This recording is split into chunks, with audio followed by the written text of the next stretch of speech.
All right, well, our population is expected to hit 35 million by 2050, but where on earth, literally, are they going to put us all? Alison Fletcher has the story.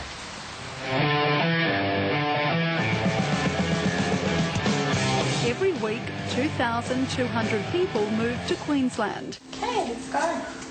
Families like the Nells, South Africans who packed up their lives in 2008 and relocated to North Lakes on Brisbane's outskirts. And the reason why we did it is because we got two small kids and we wanted to give them a better opportunity at life, or a fair chance. In the short time they've called Queensland home, its population has exploded and more families are on the way.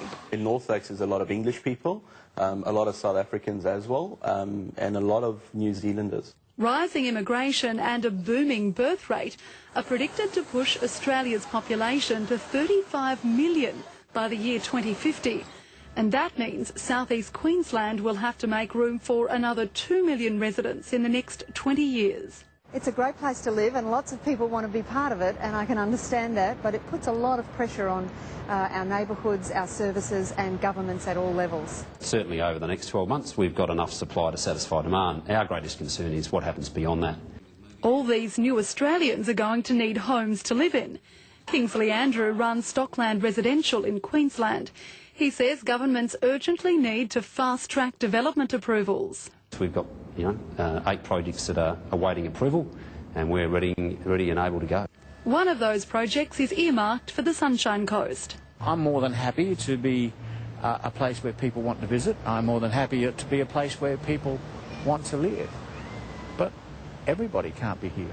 Mayor Bob Abbott says people are stampeding towards areas like his and turning their backs on remote and regional Australia. Why are we continuing to wear all the growth in Queensland, and yet we're in other parts of Queensland where they're looking for it, where they want the growth, where they can actually do with the growth?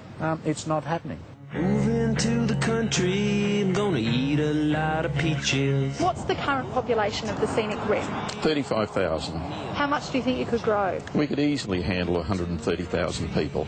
An hour southwest of Brisbane lies the green behind the gold. Boonah, Beaudesert and the tiny town of Calvar, which, given half a chance, would roll out the welcome mat. The cup's flowing over in those coastal communities and we can easily take that overflow. But like many Australian regions with growing pains, it needs infrastructure, and fast. It's as if the infrastructure's trying to catch up with the people, so the infrastructure's not there first. We're not the font of all wisdom, we want to hear ideas from others as well. Governments are asking for everyone's help. At the end of March, scientists, politicians and planning experts will hold a population summit to brainstorm how we best manage this boom. Public transport needs to be ahead of the game, our development approval processes need to be right, but so does the protection of our environment. Getting the balance right is critical. You cannot cap population growth. If people want to come to Queensland, they'll come to Queensland.